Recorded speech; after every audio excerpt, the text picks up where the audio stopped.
नमस्कार आप सभी को खासकर सुधीर जी, रोहित जी और हमारे सभी आमंत्रित मेहमानों मुझे आमंत्रित करने के लिए। आज मुझे बहुत खुशी हो रही है यहाँ आकर, और खासकर गुलाबी नगरी जयपुर जहाँ मेरा जन्म हुआ है, जहाँ मैं बड़ा हुआ हूँ। आज से करीब 25 साल पहले मेरा जन्म जयपुर में हुआ और एक कलाकारों के परिवार में मेरा जन्म हुआ है। मेरे दादाजी, मेरे पिताजी उस्ताद रफीक मोहम्मद, उस्ताद रसूल खान साहब, बड़े बड़े कलाकार जो मेरे परिवार में, संगीत परिवार में जन्म होना और संगीत की शिक्षा मेरे पिताजी से ली। हमेशा जब मैं छोटा था तो एक पीड़ा सताती थी, वो कि जब कलाकारों का जीवन होता है बहुत मुश्किल होता है। और मेरे पिताजी के हम 5 भाई हैं, मैं सबसे बड़ा हूँ और मेरी छोटी बहन। हम जयपुर में रहते हैं अभी, और पहले भी रहते थे। एक छोटा सा एरिया है अपने जयपुर में, नाहरे का नाका मदीना मस्जिद। वहाँ एक छोटे से कमरे में, तीनों के मकान में हम रहते थे।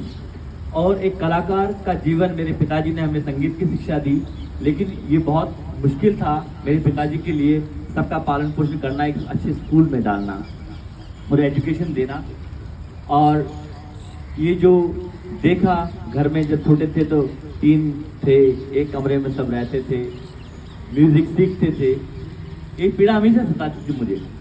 इसी तरह मेरा सफर चालू हुआ और आज से करीब 25 साल पहले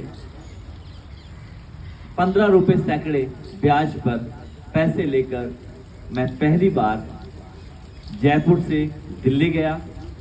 और दिल्ली जब मैं गया, कि मेरे पिताजी के कुछ स्टूडेंट फ्रांस से आए थे, वो तबला सीखते थे। तो मैंने कहा मैं एक दिन फ्रांस जाना चाहता हूँ। तो उन्होंने कहा कि फ्रांस तो जा सकते हो, कहाँ आपके पास पैसे हैं? मैंने कहा पैसे तो नहीं है। एक टाइम खाना खाते थे, शाम को सब्जी का कोई भरोसा नहीं था। तो ये बड़ा मुश्किल दौर था हमारी फैमिली के लिए।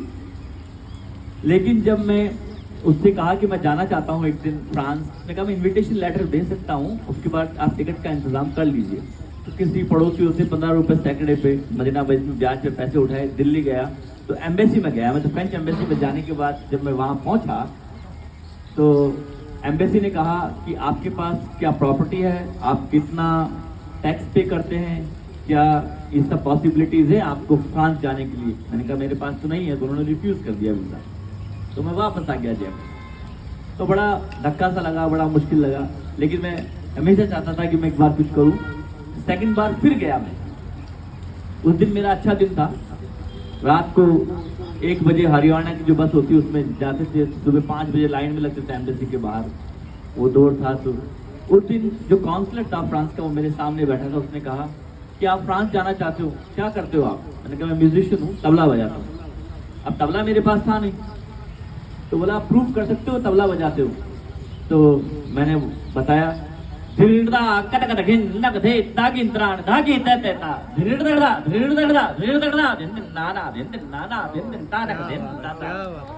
कहते ही काउंसलर हंसा, उसने ताली बजाई, ब्रावो, क्या बात है। अपने सेक्रेटरी को बोला इनको वीजा दे दीजिए। तो 3 महीने का पहला वीजा मुझे मिला। इस तरह से मैं फ्रांस में कोर्सिका आइलैंड है, वहां पहुंचा। वहां जाकर मेरी दुनिया बदल चुकी थी। मेरे पास जो मेरे पिताजी ने, माताजी ने, घर वालों ने जो संस्कार दी थी, एजुकेशन दी थी, जो म्यूजिक दिया था, वो तबला मेरे साथ था। और मैंने टैगोर पब्लिक स्कूल में पढ़ाई की शास्त्री नगर में, वो मेरे साथ था।